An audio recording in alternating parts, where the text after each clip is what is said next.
जय हिंद साथियों, नमस्कार और स्वागत है आप सभी का आपके अपने YouTube channel Mukesh Mahendra education पर। प्यारे विद्यार्थियों, कैसे हैं आप सब? उम्मीद करता हूं कि सब बढ़िया होंगे। और आज मैं बात करने वाला हूं आपके सामने भूगोल कक्षा 12 प्रिय विद्यार्थियों ज्योग्राफी का मोस्ट इंपोर्टेंट आपके सामने अर्धवार्षिक का पेपर। जी हाँ, 2025 के अंदर आप एग्जाम देने वाले हैं अर्धवार्षिक का। ठीक है, अब एग्जाम आ चुके हैं, आपके पास में आने वाले हैं। तो अर्धवार्षिक के लिए बहुत ही महत्वपूर्ण ये पेपर आपके भूगोल का रहने वाला है और इस पेपर को आपको अच्छे से पढ़ना है और बहुत से क्वेश्चन आपके एग्जाम में देखने को मिलेंगे। तो प्यारे विद्यार्थियों, मैं उससे पहले मैं आप सभी को बता दूं कि महेंद्र ब्यावर कोचिंग हमारा ऐप है, प्ले स्टोर से डाउनलोड करके आप क्रैश कोर्स के साथ जुड़ सकते हैं। ठीक है, वहां पर मैं कंप्लीट तैयारी करवा रहा हूं। बोर्ड परीक्षा की, अर्धवार्षिक परीक्षा की हमारी कंप्लीट तैयारी चल रही है। महेंद्र ब्यावर कोचिंग ये हमारा ऐप है, प्ले स्टोर से डाउनलोड कर लेना। 299 रुपए का आपको कोर्स मिलेगा। उस कोर्स के अंदर आपको कंप्लीट चैप्टर वाइज थ्योरी के साथ समझाया जाएगा, प्लस मोस्ट इंपोर्टेंट क्वेश्चन मिलेंगे, प्लस जितने भी बुलेट क्लास है, मैराथन क्लास है, सब कुछ इसके अंदर मिलने वाली है। और हस्तलिखित नोट्स भी इसके अंदर आपको फ्री में मिल जाएंगे। प्यारे विद्यार्थियों, अगर आप ये बुक ऑर्डर करना चाहते हैं, आप चाहते हैं कि मेरे पास बुक हो, ठीक है, मेरे पास जो है वो मेरे ये हस्तलिखित है, आप देख सकते हैं ये नोट्स मेरे द्वारा तैयार किए गए हैं, पूरे हस्तलिखित आपको मिलने वाले हैं। तो इसका ऑर्डर करके आप घर मंगवा सकते हैं। ये मेरे द्वारा तैयार हस्तलिखित नोट्स बुक है प्यारे विद्यार्थियों। इसका ऑनलाइन आप ऑर्डर कर सकते हैं। ये नंबर दे रहा हूं मैं आपको 8955561301। व्हाट्सएप पर मैसेज कर देना अगर ये आपको बुक चाहिए तो। वहां पर कुछ सब कुछ जो भी मैसेज कर देना, प्राइस सहित आपको कुछ बता दिया जाएगा फुल इसके बारे में। ठीक है, तो मैसेज कर देना आप सभी, ठीक है, जिसको भी ये चाहिए। और ऑनलाइन आ जाएगी पूरे राजस्थान, पूरे भारत के अंदर जहां भी एनसीईआरटी सिलेबस लागू है, जैसे बिहार, झारखंड, यूपी, एमपी, सभी जगह आ जाएगी ये। चलो, एनसीईआरटी सिलेबस से यही काम आने वाली है। चलो स्टार्ट करते हैं आज का हमारा मोस्ट इंपोर्टेंट पेपर अर्धवार्षिक का। देखिएगा, सत्र 2025 कक्षा 12 विषय भूगोल। ठीक है, यहाँ पे आपके सामने कुछ निर्देश दे रखे हैं। परीक्षार्थी सर्वप्रथम अपने प्रश्न पत्र नामांक अनिवार्य लिखे, सभी प्रश्न करने आपको है, पूरे के पूरे करने अनिवार्य हैं। और प्रत्येक प्रश्न का उत्तर दी गई उत्तर पुस्तिका में लिखना है, यानी कि जितने भी जो प्रश्न दिए गए हैं आपको उत्तर पुस्तिका दी जाएगी, उसके अंदर आपको उत्तर लिखने होंगे। ठीक है, चलो तो मैं शुरुआत करता हूं। आज का हमारा पहला क्वेश्चन आपके सामने दे रखा है। देखो, 1 नंबर के अंदर ये क्वेश्चन पूछे गए, एक नंबर के अंदर दे रखे हैं। तो यहाँ पे आपके सामने पहला क्वेश्चन देखो क्या दे रखा है। पहला क्वेश्चन क्या दे रखा है? मानव भूगोल की परिभाषा। अच्छा, थोड़ा सा इसको जूम करना पड़ेगा, 2 मिनट रुको, ये रिमोट देना मुझे। हाँ, रिमोट देखो। हाँ, तो 2 मिनट रुकिएगा, आपको पहला क्वेश्चन नजर नहीं आ रहा है, इसको थोड़ा ऊपर कर लेते हैं। ये देखो, हाँ अब ठीक है। चलो, तो आपके सामने यहाँ पे प्यारे विद्यार्थियों पहला क्वेश्चन है। देखो, नव निश्चयवाद की संकल्पना किसने प्रतिपादित की थी? और ये जो प्रश्न है ना आपके, ये चैप्टर नंबर 1 है आपका मानव भूगोल प्रकृति विषय क्षेत्र, तो वहां से ये क्वेश्चन लिया गया है। तो इसमें यहाँ पे पूछा है, आपके 3 विचारधारा दे रखी है। एक तो पर्यावरण निश्चयवाद विचारधारा, एक संभववाद विचारधारा, एक नव निश्चयवाद विचारधारा। जिसमें जो नव निश्चयवाद विचारधारा, इसके जो संकल्पना, जो प्रतिपादक जो थे वो ग्रिफिथ टेलर थे। कौन थे? Griffith Taylor. कौन थे? Griffith Taylor. तो आपको याद रखना प्यारे विद्यार्थियों कि नव निश्चयवाद की संकल्पना किसने प्रतिपादित की थी? तो नव निश्चयवाद की संकल्पना प्रतिपादित की थी ग्रिफिथ टेलर ने। किसने प्रतिपादित की थी? ग्रिफिथ टेलर ने। मोस्ट इंपोर्टेंट है, एग्जाम में पूछने लायक क्वेश्चन है। अगर आपको यहाँ पे देखो, मैं कहूं कि पर्यावरण निश्चयवाद जो विचारधारा अपनी, पर्यावरण निश्चयवाद विचारधारा, इसके समर्थक कौन है? मैं आपको यहाँ पे तीनों विचारधाराओं के बारे में बता देता हूं। देखो आपके सामने निश्चयवाद विचारधारा, दूसरी है आपके सामने संभववाद विचारधारा, तीसरी है आपके सामने नव निश्चयवाद विचारधारा। तो यहां पे देखो नव निश्चयवाद पूछा है। नव निश्चयवाद, इसकी संकल्पना किसने प्रतिपादित की थी? तो इसकी संकल्पना प्रतिपादित की थी ग्रिफिथ टेलर। किसने की थी? Griffith Taylor. इसका राइट आंसर क्या होगा? ग्रिफिथ टेलर होगा, मतलब ये आंसर होगा अपना। ठीक है, पहले क्वेश्चन का।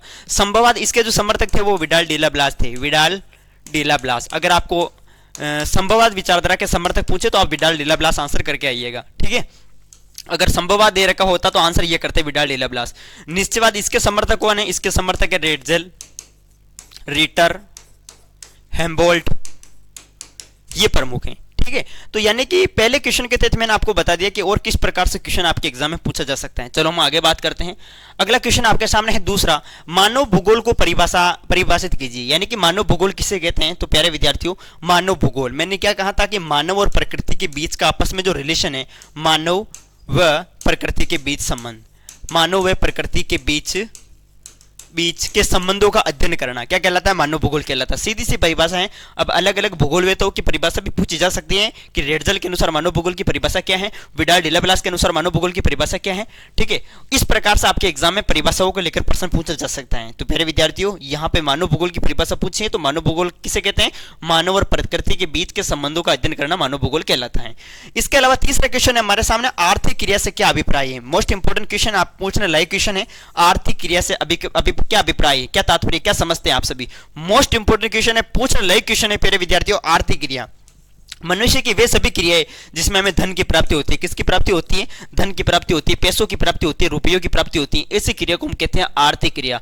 और आर्थिक क्रियाओं के प्रकारों में पढ़ते हैं प्राथमिक, द्वितीयक, तृतीयक, चतुर्थक, इस प्रकार से पढ़ते हैं। तो आर्थिक क्रिया का मतलब जिससे हमें धन की प्राप्ति होती है, सीधा सा मतलब जिससे धन प्राप्त होती है वो हमारे आर्थिक क्रिया है। ठीक है, नेक्स्ट अगला क्वेश्चन है, स्वच्छंद उद्योग किसे कहते हैं? स्वच्छंद नाम से पता चल रहा है ऐसा उद्योग जो साफ सुथरा है, ऐसा उद्योग जो प्रदूषण मुक्त है, ऐसा उद्योग जो प्रदूषण नहीं फैलाता हो, वो स्वच्छंद उद्योग कहलाता है। जैसे कि हम उदाहरण के तौर पर सूती वस्त्र उद्योग आप लिख सकते हैं।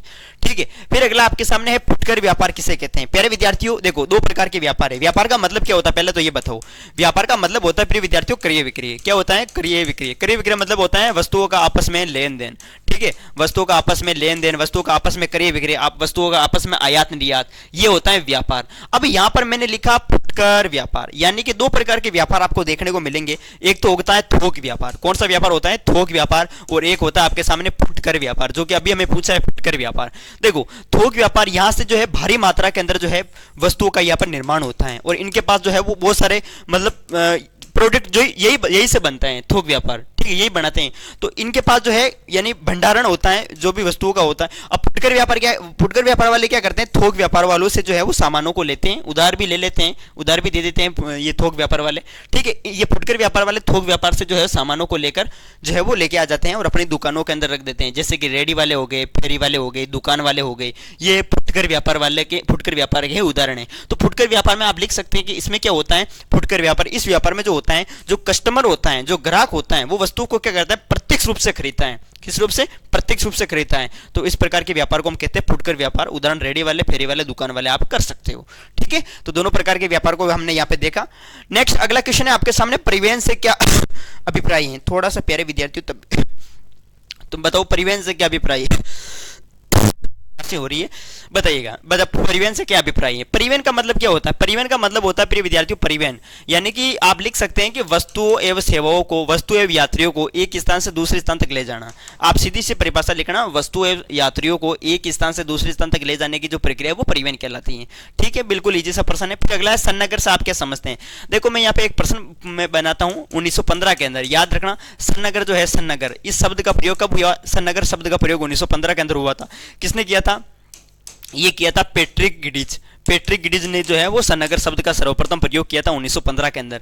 सन्नगर इसका मतलब क्या होता है? इसका मतलब हो गया भाई सन्नगर, यानी कि नगर प्लस नगर, नगर प्लस नगर से बना जो नगर होता है वो होता है आपके सामने सन्नगर। क्या होता है? सन्नगर। तो यानी कहने का मतलब आप लिख सकते हैं सन्नगर से तात्पर्य, सन्नगर से दो या दो से अधिक महानगरों के आपस में मिलने से जो है वो सन्नगर का निर्माण होता है। सन्नगर किसे कहते हैं? दो या दो से अधिक महानगरों के आपस में मिलने से सन्नगर बनता है। बस ऐसे लिख सकते हैं आप।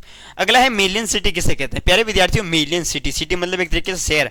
अब देखो, मैं 1 मिलियन में कितना होता है? 1 मिलियन बराबर होता है 10 लाख। जब कोई नगर है आपके सामने, कोई भी एक नगर है, उस नगर की जनसंख्या मान लो 10 लाख से अधिक है, तो वो क्या कहलाएगा? मिलियन सिटी कहलाएगा। मिलियन सिटी किसे कहते हैं? जब किसी नगर की जनसंख्या 10 लाख से अधिक हो जाती है तो वो मिलियन सिटी कहलाता है। बस सीधी सी परिभाषा आप ये याद रखना। ठीक है, 2011 के जनगणना के अनुसार भारत में सर्वाधिक जनघनत्व वाला जो है वो राज्य कौन सा है? तो 2011 के अकॉर्डिंग बात करें तो फिर विद्यार्थियों सर्वाधिक जनसंख्या घनत्व वाला जो है बिहार का है। किसका है? बिहार का है। कितना है बिहार का? 1102 व्यक्ति प्रति वर्ग किलोमीटर। कितने हैं? 1102 व्यक्ति प्रति वर्ग किलोमीटर। तो ये भी याद रखना है। अगर न्यूनतम पूछता, आप यहाँ पर जनसंख्या गणना तो सर्वाधिक पूछा, अगर न्यूनतम पूछता तो आप क्या करते? न्यूनतम पूछता तो अरुणाचल प्रदेश करते। क्या करते हैं? अरुणाचल प्रदेश। तो ये भी आप याद रखना, पूछा जा सकता है एग्जाम में। देखो, मैं आपको क्वेश्चन के साथ कुछ एक्स्ट्रा फैक्ट भी बता रहा हूं, जिससे क्या होगा कि प्रिय विद्यार्थियों पेपर जो बनेगा वो इससे बाहर नहीं बनेगा। मोस्ट इंपोर्टेंट है और मैं दावे के साथ कह सकता हूं, देख लेना आपके जो पेपर होगा अर्धवार्षिक का, उसमें से बहुत से प्रश्न रिपीट हो जाएंगे इस क्लास में से। बस अच्छे से क्लास को देखनी है और प्यारे विद्यार्थियों सभी से रिक्वेस्ट है क्लास को आप लाइक कर दो। देखो, आपके लिए वीडियो बनाया जा रहा है, मेहनत की जा रही है, तो आप क्लास को एक बार लाइक कर दो। ठीक है, जो भी विद्यार्थी नए हैं, मेरे से कंप्लीट आप पढ़ना चाहते हैं, तैयारी करना चाहते हैं, बोर्ड में 100 में से 100 नंबर लाना चाहते हैं, पिछली बार भी देखना प्रिय विद्यार्थियों, मैंने पूरा बोर्ड का पेपर जो है पहले क्रैश कोर्स के अंदर करवा दिया था। ठीक है, और हजारों विद्यार्थी कोर्स लिए हुए थे और सबने टॉप किया, यानी कि 100 में से 100 नंबर आए। तो मैं अब की बार ऐसे ही करूंगा, कंप्लीट आपकी तैयारी महेंद्र बिहार कोचिंग ऐप पर मैं कवर करवा रहा हूं, तो आप ज्वाइन कर लेना, ठीक है। चलो नेक्स्ट आगे देखिएगा। अगला क्वेश्चन है कि प्रथम मानव विकास रिपोर्ट का प्रकाशन कब हुआ। प्रथम मानव विकास रिपोर्ट का जो है प्रकाशन कब हुआ, तो प्रथम मानव विकास रिपोर्ट का जो प्रकाशन है प्यारे विद्यार्थी वो 1990 के अंदर हुआ था। कब हुआ था, 1990 के अंदर। एक अर्थशास्त्री था आपके सामने, पाकिस्तानी अर्थशास्त्री, जिनका नाम था डॉक्टर महबूब उल हक। क्या था, डॉक्टर महबूब उल हक, ठीक है। और भारतीय अर्थशास्त्री थे भारतीय अमर्त्य सेन, उन्होंने भी जो है यहाँ पर मानव विकास रिपोर्ट तैयार की थी। तो मानव विकास रिपोर्ट का प्रकाशन जो है सबसे पहले किसने किया था, तो महबूब उल हक ने किया था। कब किया था, 1990। आप करके आइए, ठीक है। गैरीसन नगर किसे कहते हैं, ऐसे नगर जो छावनी नगर होते हैं, छावनी नगर, गैरीसन नगर छावनी नगर को कहते हैं। किसे कहते हैं, छावनी नगर को, ठीक है। छावनी नगर को क्या कहते हैं, गैरीसन नगर कहते हैं। जैसे कि उदाहरण आप दे देना, अंबाला हो गया, अंबाला, ठीक है, अंबाला हो गया आपके सामने, जालंधर हो गया, ठीक है। ये छावनी नगर के उदाहरण है, मोस्ट इंपोर्टेंट। बंजर या व्यर्थ भूमि से आप क्या समझते हैं, बंजर या व्यर्थ भूमि। देखो बंजर यानी बेकार, व्यर्थ यानी बेकार, व्यर्थ का मतलब होता है बेकार। बंजर भूमि ऐसी भूमि जिसे प्रौद्योगिकी द्वारा, यानी कि जो टेक्नोलॉजी के द्वारा उसे कृषि योग्य हम नहीं बना सकते, ऐसी भूमि को हम कहते हैं बंजर या व्यर्थ भूमि, जो बेकार पड़ी है, ठीक है, जहां कृषि करना संभव ही नहीं है, ठीक है। अगर करना भी चाहिए मशीनों के द्वारा तो भी कृषि करना संभव नहीं है, तो वो होती है बंजर या व्यर्थ भूमि। भारत के कई दो प्रमुख औद्योगिक नगर के नाम बताओ। इसमें आप जैसे मुंबई लिख सकते हो, कोलकाता लिख सकते हो, कोलकाता, ये प्रमुख जो है औद्योगिक नगर हो गए, चेन्नई, ठीक है, मुंबई, कोलकाता, ये सब। नेक्स्ट अगला है जल संभर प्रबंधन से क्या आशय है। जल संभर प्रबंधन, प्यारे विद्यार्थियों, जल संभर प्रबंधन, जल का एक तरीके से संभर यानी प्रबंधन करना, मैनेजमेंट करना। देखो जल संभर प्रबंधन से तात्पर्य, क्योंकि जो है यहाँ पे जल के प्रमुख दो स्रोत हमें देखने को मिलते हैं, एक तो होता है धरातलीय जल स्रोत, धरातली, और एक है भौम जल स्रोत। तो जल संभर प्रबंधन से तात्पर्य धरातलीय जल व भौम जल का अच्छी तरीके से जो है संरक्षण, अच्छी तरीके से इनको प्रबंधन करना, ये कहलाता है जल संभर प्रबंधन। जल को अधिक से अधिक बचाना, जल का एक तरीके से जो है प्रबंधन करना, ये कहलाता है जल संभर प्रबंधन, ठीक है। धरातलीय और भौम जल की समय समय पर जांच और इसका एक तरीके से प्रबंधन करना, ये कहलाता है जल संभर प्रबंधन। इस तरीके से लिख सकते हो। जल परिवहन सबसे सस्ता परिवहन साधन क्यों है। देखो प्रिय विद्यार्थियों, जल परिवहन जो है वो सबसे सस्ता परिवहन साधन क्यों है, मोस्ट इंपोर्टेंट क्वेश्चन है, पूछने लायक क्वेश्चन है। तो देखो जल परिवहन सबसे सस्ता परिवहन साधन इसलिए है क्योंकि यहाँ पर प्रिय विद्यार्थियों जल परिवहन में क्या होता है, पहली बात आप लिख सकते हैं कि इसमें परिवहन मार्गों का निर्माण नहीं करना पड़ता है, परिवहन मार्गों का निर्माण नहीं करना पड़ता है, ठीक है। आपने परिवहन मार्गों का जो है वो रास्तों का निर्माण नहीं करना पड़ता है, इसलिए जल परिवहन सबसे सस्ता परिवहन पड़ता है, ठीक है। इसमें जो है सड़कों की जरूरत नहीं होती है, ठीक है, पहली बात तो ये। और इसमें जल परिवहन के साधन जो होते हैं उसके द्वारा यातायात उसे किया जाता है। साथ ही इसमें जो है घर्षण कम होता है, क्या होता कम होता है, घर्षण कम होता है। और इसमें जो है वो ईंधन की खपत कम होती है, ईंधन की खपत जो है, ईंधन की खपत कम होती है। तो इस प्रकार से आप लिख सकते हैं, उपयुक्त कारणों की वजह से हम कह सकते हैं कि जल परिवहन जो है वो सबसे सस्ता परिवहन है। इस प्रकार से आप आंसर लिख सकते हैं एग्जाम में, ठीक है। चलो नेक्स्ट अगला क्वेश्चन आपके सामने देखो, पृष्ठ प्रदेश किससे कहते हैं, पृष्ठ प्रदेश। आपने एक पतन व पोताश्री पढ़ा होगा, पतन और पोताश्री, पतन पत्र बंदरगाह पोताश्री, मैंने आपको बताया था ना वो चैप्टर पढ़ा होगा अंतरराष्ट्रीय व्यापार वाला, तो वहां पर। तो यहाँ पे पृष्ठ प्रदेश का तात्पर्य किसी बंदरगाह का वह प्रवाह क्षेत्र होता है जो मतलब रेल मार्ग और समुद्र से अच्छी तरह जुड़ा होता है। पृष्ठ प्रदेश से तात्पर्य किसी बंदरगाह का वह प्रभाव क्षेत्र जो रेल मार्गों में समुद्री वायुमार्गों से अच्छी तरह से जुड़ा होता है, तो वो होता है आपके पृष्ठ प्रदेश, ठीक है। नेक्स्ट, चलवासी पशुचारण और वाणिज्यिक पशुचारण में अंतर क्या है। देखो नाम से पता चल रहा है चलवासी, इसका मतलब इसमें क्या होता है, पशु को चराते हैं, एक स्थान से चलकर ले जाते हैं, यानी चलवासी पशुचारण ऐसा पशुचारण है जिसमें जो पशुचारक होता है, पशुओं को चराने वाला, वो अपनी पशुओं को जो है वो चारे की तलाश में एक स्थान से दूसरे स्थान पर ले जाता है, किसमें, चलवासी में। जबकि वाणिज्यिक पशुचारण में ऐसा नहीं होता है, इसमें जो है एक फोरम में पाला जाता है पशुओं को, बाड़ लगाकर पशुओं को पाला जाता है, ठीक है। बस इस प्रकार से आप अंतर बता सकते हैं। और इसमें जो है मुख्य जैसे गाय, भैंस, भेड़, बकरी, इनको भी पाला जाता है, और चलवासी में क्या होता है, सभी प्रकार के पशुओं को पाला जाता है, ठीक है। इस प्रकार से आप इसमें अंतर लिख सकते हैं, ठीक है। चलो, और प्राथमिक और द्वितीय गतिविधियों में अंतर बताओ। देखो प्राथमिक गतिविधि जो है ये आपके ग्रामीण क्षेत्र से संबंधित हैं, और द्वितीय गतिविधि आपके मतलब शहरी क्षेत्र से संबंधित, नगरीय क्षेत्र से संबंधित हैं।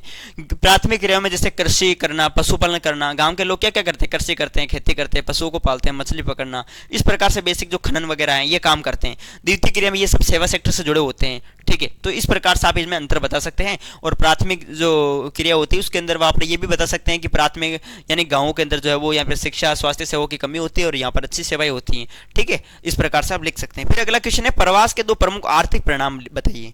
देखो प्रवास का मतलब क्या होता है, सबसे पहले तो ये जानो प्रवास का मतलब क्या होता है। अगर प्रवास का मतलब समझ में आ गया तो आप आर्थिक परिणाम भी बता देंगे। प्रवास का मतलब होता है प्रिय विद्यार्थियों, कोई एक मजदूर होता है वो कमाने के लिए जो है वो किसी दूसरे देश में जाता है। प्रवास का मतलब होता है एक स्थान को छोड़कर किसी दूसरे स्थान पर चले जाना।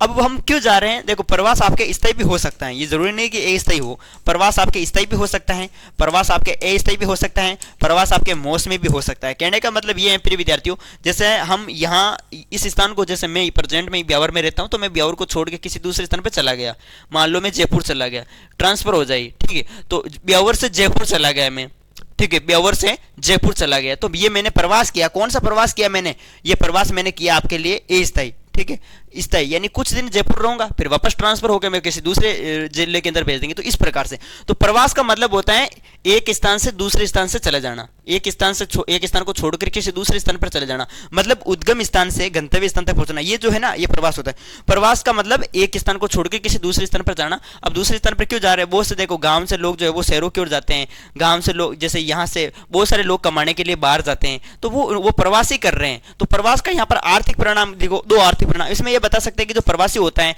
बाहर जाता है कमाने के रोजगार की तलाश में बाहर जाता है, तो वहां बाहर जाकर अगर जो है वो धन कमाता है, फिर उन धन को जो है वो अपने परिवार वालों के लिए भेजता है, वापस घर पर पैसे को भेजता है, उसको ज्योग्राफी की भाषा में कहते हैं हुंडी। फिर उन हुंडियों के सहायता से उनके बच्चों की पढ़ाई संबंधी कार्य किए जाते हैं, विवाह संबंधी कार्य किए जाते हैं। तो ये प्रमुख आर्थिक परिणाम ही हुए, तो इस तरीके से आप बता सकते हैं। फिर अगला है स्वर्णिम चतुर्भुज परियोजना क्या है। स्वर्णिम चतुर्भुज परियोजना ये 4 महानगरों को जोड़ने वाली एक प्रकार की प्रमुख परियोजना है।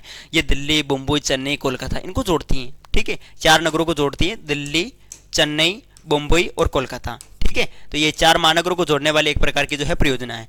ग्रामीण बस्तियों की प्रमुख विशेषता लिखिएगा। ग्रामीण बस्तियों की विशेषता क्या है, ग्रामीण बस्तियों की इसमें प्रमुख विशेषता ये है प्रिय विद्यार्थियों कि ग्रामीण बस्तियों में जो है वो सामाजिक बंधन जो होते हैं वो अच्छे होते हैं। ग्रामीण बस्तियों में क्या होते हैं, सामाजिक बंधन अच्छे होते हैं, एक तरीके से सभी लोग जो है मिलकर रहते हैं। ये इनका पहला पॉइंट। दूसरा पॉइंट, ग्रामीण बस्तियों में जो है यहाँ पे जो है लोग ज़्यादातर जो है वो कृषि कार्य करते हैं, खेती से जुड़े काम करते हैं, ठीक है, और पशुपालन करते हैं। इस प्रकार से आप ग्रामीण बस्तियों के बारे में बता सकते हैं, ठीक है। और ग्रामीण बस्तियों की कुछ प्रमुख समस्याएं भी हैं, जैसे कि हम बात करें तो ग्रामीण बस्तियों में शिक्षा का स्तर कम है, रोजगार का अभाव है। तो ये कुछ विशेषता है ग्रामीण बस्तियों की। नगरीय गंदी बस्तियों की क्या समस्या है, तो नगरीय गंदी बस्तियों कूड़ा करकट की मुख्य समस्या है, ये लिख सकते हो आप, इसमें कूड़ा घर की प्रमुख समस्या है, ठीक है। तो इस तरीके से आप ये बता सकते हैं, बिल्कुल इजी से प्रश्न है। विश्व के नामचित्र में निम्न को दर्शाइए। देखो विश्व के मानचित्र सहित मैंने सब कुछ करवा रखा है ऐप के अंदर, तो आप ज्वाइन कर लेना, ठीक है। कनाडा, ऑस्ट्रेलिया, श्रीलंका, हिंद महासागर इसको मैप में दर्शाना होगा। फिर भारत के मानचित्र में आप देखो जयपुर, दिल्ली, अहमदाबाद, जमशेदपुर इनको दर्शाना है। जनसंख्या के वेतन को प्रभावित करने वाले प्रमुख कारकों का संक्षेप में लिखो। वैसे जनसंख्या के वेतन को प्रभावित करने वाले जैसे भौगोलिक कारक हो गया, भौगोलिक कारक, आर्थिक कारक हो गया, सामाजिक सांस्कृतिक कारक। भौगोलिक कारक में जैसे भूमि भी अच्छी होनी चाहिए। जनसंख्या अगर भूमि समतल है, उबड़ खाबड़ नहीं है, तो ज़्यादा लोग आकर्षित होंगे, ज़्यादा लोग वहाँ पर बसेंगे, ठीक है। तो भूमि का समतल होना भी जरूरी है। दूसरा भौगोलिक कारक में आप लिख सकते हैं जलवायु अनुकूल होनी चाहिए, मिट्टी यानी मृदा उपजाऊ होनी चाहिए। तो इस तरीके से अन्य कारण है। जल भी उपलब्ध होना चाहिए। आर्थिक कार्य में खनन कार्य मतलब अगर जहाँ खनिज कार्य पाए जाएंगे तो वहाँ लोग अधिक जाएंगे, क्योंकि वहाँ पर अगर खनिज होंगे तो वहाँ पर उद्योग धंधे लगेंगे, लोगों को रोजगार मिल जाएगा, ठीक है। खनिज, नगरीकरण, औद्योगिकरण ये बता सकते हैं इसमें। तो ये प्रमुख जो है कारक है, ठीक है, जनसंख्या वेतन को प्रभावित करने वाले, ठीक है। मोस्ट इंपोर्टेंट है प्यारे विद्यार्थी, मैं शॉर्टकट तरीके से आपको बता रहा हूँ, बिल्कुल ऐसे ही आपको करके आना है। फिर जनांकीय संक्रमण सिद्धांत दे रखा है, ठीक है। भारत के लौह इस्पात उद्योग और भारत में पेट्रोलियम, इनके बारे में बताना है आपको, ठीक है। तो ये भी मोस्ट इंपोर्टेंट क्वेश्चन, इनके बारे में आप और पढ़ लेना एक बार अच्छे से, ऐप के अंदर जो है विस्तार से बता रखा है। चलो प्रिय विद्यार्थियों, ये जो टॉपिक था आपके सामने कौन सा, मतलब पूरा आपका जो पेपर था अर्धवार्षिक का, मैंने पूरा सोल्यूशन करवाया है, और ऐसा ही पेपर आपको जो है वो एग्जाम में देखने को मिलने वाला है। तो इसको इन सभी प्रश्नों को जो भी दिए हैं 26 प्रश्न, इन सभी 26 प्रश्नों को आपको याद करना है। चलो मिलते हैं और किसी नए टॉपिक के साथ। बस आज के लिए इतना ही। जय हिंद, जय भारत। ओके। और बुक के लिए आप व्हाट्सएप पर जरूर मैसेज करना, जो मैंने नंबर दिए थे 8955661301, और महेंद्र ब्यावर कोचिंग ऐप है, प्ले स्टोर से डाउनलोड करके क्रैश कोर्स जरूर ज्वाइन करें। ओके।